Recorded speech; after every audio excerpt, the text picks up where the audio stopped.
जी हां, योगी की हिटलर शाही रोकिए वरना छोड़ देंगे पार्टी और तोड़ देंगे क्या पार्टी। पहली बार बीजेपी नेताओं की मोदी शाह को खुली चेतावनी। बहुत स्वागत है आप सभी का। आप देख रहे हैं द राजनीति का विशेष सेगमेंट खबर और विश्लेषण। मैं हूं जब्बार खान। दोस्तों, आखिर 2017 के बाद से लेकर के 2025 में ऐसा क्या हुआ कि योगी आदित्यनाथ के नाम पर भारतीय जनता पार्टी में खुली बगावत हो गई। आखिर योगी आदित्यनाथ पर नकेल कसने देखिए, सीधे तौर पर मोदी जी को क्या 24 घंटे का अल्टीमेटम जारी कर दिया गया है। योगी ने सबसे बड़ी गलती कर दी और योगी जी ने मोदी जी को बुरी तरह से फंसा दिया। दोस्तों, गिर जाएगी क्या भाजपा सरकार, इस तरह के सवाल सोशल मीडिया पर वायरल होने लगे हैं, क्योंकि मोदी जी को खुली खुली धमकी सीधे तौर पर दी जा रही है कि हम पार्टी से इस्तीफा ले लेंगे। और मैं अकेले पार्टी से इस्तीफा नहीं लूंगा, बल्कि बहुत सारे नेता पार्टी से इस्तीफा लेंगे। ऐसी धमकी मोदी जी को देना शुरू कर दी गई है। तो आखिर क्या मामला भाजपा के अंदर हो गया? आखिर ऐसी क्या बड़ी गलती योगी जी ने कर दी जिसकी वजह से भाजपा के अंदर खुली बगावत देखने को मिल रही है और मोदी जी को इनडायरेक्टली धमकी दी जा रही है कि भाई हम पार्टी से इस्तीफा दे देंगे और हमारे साथ कई लोग पार्टी से इस्तीफा देंगे। सोचिए, अगर पार्टी से इस्तीफा दिया गया तो सरकार धड़ाम हो सकती है। हमारे साथ वरिष्ठ पत्रकार मौजूद हैं, जब्बार खान, आप उनकी इस रिपोर्ट को देखिए। जी हां, योगी की हिटलर शाही रोकिए वरना छोड़ देंगे पार्टी और तोड़ देंगे क्या पार्टी। पहली बार बीजेपी नेताओं की मोदी शाह को खुली चेतावनी। बहुत स्वागत है आप सभी का। आप देख रहे हैं द राजनीति का विशेष सेगमेंट खबर और विश्लेषण। मैं हूं जब्बार खान। दोस्तों, आखिर 2017 के बाद से लेकर के 2025 में ऐसा क्या हुआ कि योगी आदित्यनाथ के नाम पर भारतीय जनता पार्टी में खुली बगावत हो गई। आखिर योगी आदित्यनाथ पर नकेल कसने के लिए पार्टी के भीतर यह क्यों आवाज उठने लगी कि मोदी जी कुछ कीजिए वरना पार्टी हम छोड़ देंगे। और हम सिर्फ अकेले पार्टी नहीं छोड़ेंगे, कई सारे नेता पार्टी छोड़ सकते हैं। आखिर भारतीय जनता पार्टी के अंदर से उठी यह आवाज क्या मोदी और शाह को योगी के खिलाफ एक बूस्टअप डोज दे रही है या फिर अब बीजेपी दरअसल असमंजस में आ गई कि करें तो क्या करें। दोस्तों, विस्तार से आपको सब कुछ बताते हैं। अगले चंद मिनट मेरे साथ में बने रहिए ताकि इस महत्वपूर्ण खबर से अवगत हो सके, समझ सकें पर्दे के पीछे की कहानी और समझ सकें एक तरफ केंद्र में मोदी तो दूसरी तरफ उत्तर प्रदेश में योगी के खिलाफ किस किस्म का माहौल बन रहा है। दोस्तों, मौजूदा हालात में केंद्र की सरकार हो मोदी की या फिर उत्तर प्रदेश की या धामी की, उत्तराखंड की, पर्दे के पीछे की असली कहानी राज्यों की सरकारें, खास तौर पर उत्तर प्रदेश में जिस किस्म का असंतोष योगी सरकार के खिलाफ अल्पसंख्यक समाज के अंदर है, वह असंतोष अब निकल करके बढ़ करके बीजेपी के अंदर आ चुका है योगी के खिलाफ। और मोदी शाह को यह कहा गया कि साहब असंतोष कसिए योगी पर वरना पार्टी छोड़ के हम जा रहे हैं। दोस्तों, उत्तर प्रदेश में संबल का विवाद हो या फिर फतेहपुर में तोड़ा गया मजार या फिर जिस तरीके से बरेली में जो कुछ हुआ और उससे पहले कानपुर में जो कुछ हुआ यह कराया गया, उसकी जो गूंज है उस गूंज से भारतीय जनता पार्टी के आला नेताओं के कान में एक तरीके से इको हो रहा है, बार बार वो गूंज सुनाई दे रही है। बरेली में जिस तरीके से चीजें हुई, जैसे 3000 एफआईआर मुसलमानों के खिलाफ दर्ज की गई, जैसे 70 लोगों के 75 लोगों के आसपास लोगों को गिरफ्तार करके जेल में ठूसा गया, मौलानाओं समेत, घरों पर बुलडोजर चल रहा है। अब बीजेपी के नेता हैं जम्मू कश्मीर के जैब सिरवाल, उन्होंने उत्तर प्रदेश के मुख्यमंत्री योगी आदित्यनाथ के खिलाफ मोदी शाह को चेतावनी देते हुए कहा कि अगर योगी को रोका नहीं गया तो इस्तीफा दे देंगे। दोस्तों, पीटीआई की रिपोर्ट के मुताबिक उन्होंने कहा कि उत्तर प्रदेश में मुसलमानों के खिलाफ एक तरफा कार्रवाई, उनकी गिरफ्तारी, यहां तक कि राष्ट्रद्रोह तक के मुकदमे करके पीड़ित मुसलमानों को ही जिस तरह जेल में ठूंसा जा रहा है, उससे प्रदेश और देश के हालात खराब होंगे। ऐसे में प्रधानमंत्री मोदी के सबका साथ, सबका विकास, सबका विश्वास के दृष्टिकोण के नारे की हवा ही तो सुन निकल गई।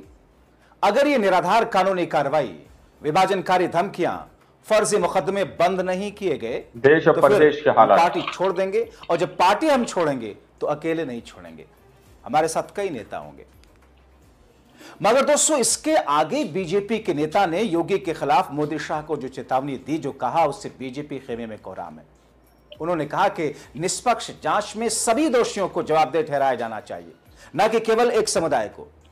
सिरवाल जो कि बीजेपी के नेता, उन्होंने कहा कि अगर बीजेपी मुसलमानों का विश्वास बहाल करने के लिए कोई कदम नहीं उठाती तो उनके पास इस्तीफा देने के अलावा कोई विकल्प नहीं होगा। बीजेपी नेता ने योगी पर कार्रवाई करने या रोकने के लिए मोदी शाह से जो कहा, वो इस समय चर्चा का विषय पूरे देश में है। दोस्तों, बीजेपी नेता जहांजेब सिरवाल कहते, एक मुस्लिम भाजपा नेता होने के नाते जब उनके समुदाय के अधिकारों का हनन हो रहा हो, राज्य की कार्रवाइयों से पार्टी की एकता के प्रति प्रतिबद्धता धूमिल हो रही हो, तो वो चुप नहीं बैठ सकते, चुप नहीं रह सकते। मैं भाजपा नेतृत्व से निर्णायक कार्रवाई करने का आग्रह करता हूं। अन्यायपूर्ण केस को रद्द करें, शांतिपूर्ण अभिव्यक्ति के लिए हिरासत में लिए गए लोगों को रिहा करें और कलह को बढ़ावा देने वाले बयानों को वापस लें। केंद्रीय नेतृत्व को यह सुनिश्चित करने के लिए हस्तक्षेप करना चाहिए कि कोई भी मुख्यमंत्री संवैधानिक स्वतंत्रता को दबाने के लिए राज्य की शक्ति का इस्तेमाल ना करे। अगर ये कार्रवाइयां पार्टी के रुख को दर्शाती हैं तो मैं विनम्रतापूर्वक निष्कासन स्वीकार कर लूंगा और निष्कासन स्वीकार करता हूं, क्योंकि मेरा ईमान हमेशा सबसे ऊपर रहेगा।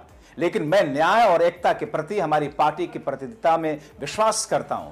भारत की बहुलवादी आत्मा को बनाए रखने के लिए सुधार का आह्वान करता हूं। दोस्तों, ये जो शब्दों का चुनाव है, जो लाइनें लिखी हैं, आज तक किसी भारतीय जनता पार्टी के नेता ने ऐसा नहीं लिखा। मोदी और शाह को किसी बीजेपी के मुस्लिम छुटभइये नेता तक ने ऐसा नहीं लिखा होगा। शाहनवाज हुसैन, मुख्तार अब्बास नकवी, नजमा अब्दुल्ला सरीके बहुत सारे लोग, वो तो छोड़ दीजिए। दोस्तों, आप जानते हैं उत्तर प्रदेश के कानपुर में पुलिस ने 4 दिसंबर को ईद मिलादुन नबी के जुलूस के दौरान आई लव मोहम्मद लिखे बोर्ड लगाने के आरोप में, आई लव मोहम्मद लिखे बोर्ड लगाने के आरोप में, दोस्तों आई लव मोहम्मद सल्लल्लाहु अलैहि वसल्लम, इससे किसको आपत्ति हो सकती है? अगर कोई क्रिश्चियन भाई अपने धर्म के प्रति कुछ ऐसा श्रद्धा व्यक्त करे, कोई सनातनी भाई अगर आई लव राम लिखे, तो किसी को क्या आपत्ति हो सकती है? कैसे कानून के खिलाफ हो सकता है? दोस्तों, 24 लोगों के खिलाफ एफआईआर दर्ज की गई थी योगी सरकार में। 26 सितंबर को बरेली में जुमे की नमाज के बाद कोतवाली क्षेत्र की एक मस्जिद के बाहर आई लव मोहम्मद लिखने हुए पोस्टर लिए भीड़ के इकट्ठा होने के बाद में झड़पें कराई गई। कहा जा रहा है कि योगी के आदेश पर एक मौलाना समेत पुलिस ने 68 लोगों को गिरफ्तार किया। इस पर योगी आदित्यनाथ जिस तरह अपनी पीठ थपथपा रहे हैं, मानो किसी आतंकी या अपराधियों के गैंग को जेल में डाल दिया हो, उनके घरों पर बुलडोजर चला रहे हो। मगर जब से बीजेपी नेता ने योगी को रोके जाने, नकेल कसे जाने के बाद पर्दे के पीछे की असली कहानी धमकी दी है, तब से देश में यह मामला और तूर पकड़ चुका है।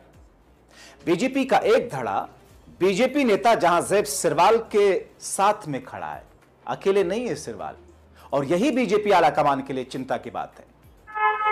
इस बीच में बीजेपी नेता सिरवाल कहते हैं कि वो एक गौरवान्वित मुसलमान और भाजपा के प्रतिबद्ध नेता हैं। उत्तर प्रदेश सरकार की हालिया कार्रवाइयों से बहुत आहत हैं, जिसने आई लव मोहम्मद सल्लल्लाहु अलैहि वसल्लम बैनर के माध्यम से मुस्लिम समुदाय की आस्था की अभिव्यक्ति को निशाना बनाया है। दोस्तों, आपने देखा कि किस तरह बरेली प्रकरण पर योगी आदित्यनाथ पुलिस की पीठ थपथपा रहे थे, बजाय इसके कि इस मामले में न्याय की बात करते, विश्वास जगाते सब में। यहां तक कि योगी तो मुसलमानों की डेंटिंग पेंटिंग करने की बात करते हुए सुने गए।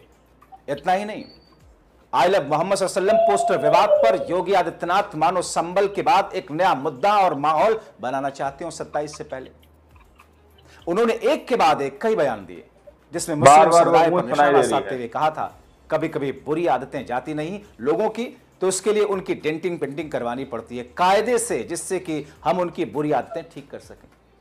तो तकरीबन इतने लोगों को गिरफ्तार कर लिया, डिटेन जो लोग आई लव मोहम्मद कह रहे थे उन्हीं की हैं। कैसे ये गलत हो सकता है?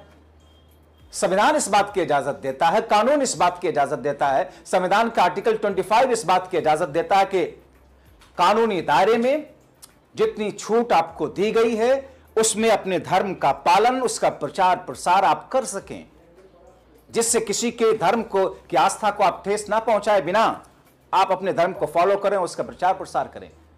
मगर उत्तर प्रदेश में बहुसंख्यकों को भी एतराज नहीं, जिसका वोट भारतीय जनता पार्टी लेने के लिए जबान लपलपाए रहती है।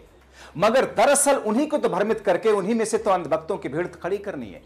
इसलिए ऐसी कार्रवाई अल्पसंख्यकों के खिलाफ कर करा करके एक नया नैरेटिव सेट कर रही है। दोस्तों, कश्मीर के बीजेपी के नेता कहते हैं कि ये ऐसे बयान योगी की न केवल विभाजनकारी हैं बल्कि अनुच्छेद 25 के तहत किसी के धर्म का स्वतंत्र रूप से पालन करने और उसे मानने का संवैधानिक अधिकार का भी अपमान है। ये भारत की उस भावना को कमजोर करते हैं जहां हर धर्म को बिना किसी भय के फलना फूलना चाहिए। उत्तर प्रदेश के मुख्यमंत्री समुदाय को किसी भी समुदाय को चुप कराने के लिए धमकाने या डराने का कोई अधिकार नहीं। उनकी भड़काऊ बयानबाजी जिसमें हमारी आस्था के अभिव्यक्तियों में जबरदस्ती सुधार शामिल है, लोकतांत्रिक मूल्यों के साथ विश्वासघात और संविधान का अपमान है जो किसी भी व्यक्ति के आधार अधिकार से ऊपर है। वो कहते हैं हम मुसलमान होने के नाते ऐसी धमकियों के आगे झुकेंगे नहीं और ना ही पैगंबर के प्रति अपने पवित्र प्रेम को अपराध की श्रेणी में डालने देंगे, कभी नहीं, हरगिज नहीं। दोस्तों, जम्मू कश्मीर के नेता सिरवाल ने जिस तरह चेतावनी देते हुए कहा कि जो एक सच्चे दिल से की गई आस्था की अभिव्यक्ति थी उसका जवाब एफआईआर, गिरफ्तारियों, भड़काऊ बयानों से दिया गया। इनमें मुख्यमंत्री योगी आदित्यनाथ के डेंटिंग पेंटिंग और पीढ़ियों को सबक सिखाने वाले बयान भी शामिल हैं। ऐसे बयान न सिर्फ समाज को बांटते हैं बल्कि अनुच्छेद 25 के तहत दिए गए धार्मिक स्वतंत्रता के अधिकार का अपमान करते हैं। यूपी के मुख्यमंत्री को किसी भी समुदाय को धमकाने, चुप कराने का कोई अधिकार नहीं। उन्होंने योगी आदित्यनाथ के बयानों दोस्तों, आप लोगों ने इस वीडियो को शुरू से आखिर तक देखा। वीडियो के अंदर साफ तौर पर बात की गई है कि किस तरह से यहां पर क्वेश्चन मार्क के साथ मैंने आप लोगों से सवाल पूछा, क्या मोदी जी को 24 घंटे का अल्टीमेटम दिया है? क्या मोदी जी की सरकार गिर जाएगी? जिस तरह की बात यहां पर जैब सिरवाल करते हुए नजर आ रहे हैं कि भाई योगी जी को रोको, उन पर नकेल लगाओ। जिस तरह से एक तरफा कार्रवाई उत्तर प्रदेश के अंदर की जा रही है, यूपी के अंदर जिस तरह से एक तरफा कार्रवाई हो रही है कि एक समुदाय को टारगेट किया जा रहा है, एक समुदाय के खिलाफ कार्रवाई की जा रही है। एक समुदाय अगर अपने रिलीजन से मोहब्बत इजहार करता है तो उसके ऊपर एक्शन लिया जा रहा है। इस तरह की बात जैब सिरवाल कहते हुए नजर आ रहे हैं कि भाई योगी जी पर किसी भी तरह से नकेल लगाओ, रोक लगाओ, वरना हम पार्टी से इस्तीफा दे देंगे। अगर आप लोगों को मुसलमानों का भरोसा और विश्वास जीत रहा है तो आपको दोनों तरफा निष्पक्ष होकर कार्रवाई करना चाहिए। आपको सीधे तौर पर देखना चाहिए दोषी कौन है, पीड़ित कौन है और कौन जुल्म करने वाला है। ये बात सीधे तौर पर कही जा रही है और खुली बगावत देखने को मिल रही है। और इस तरह से जब बयान सामने निकल कर आते हैं तो लगता है कि आज भी इंडिया के अंदर इंसाफ परस्त नेता मौजूद हैं जो सिर्फ और सिर्फ इंसाफ को पसंद करते हैं। बाकी आप लोगों ने इस रिपोर्ट को देखा सुना, आप लोग इस रिपोर्ट के बारे में क्या सोचते हैं, क्या समझते हैं, अपनी राय कमेंट सेक्शन में जरूर दीजिएगा। सच्ची बक्की खबरें देखने के लिए चैनल को सब्सक्राइब कीजिए। मिलते हैं अगली वीडियो में, जब तक के लिए जय हिंद, जय भारत।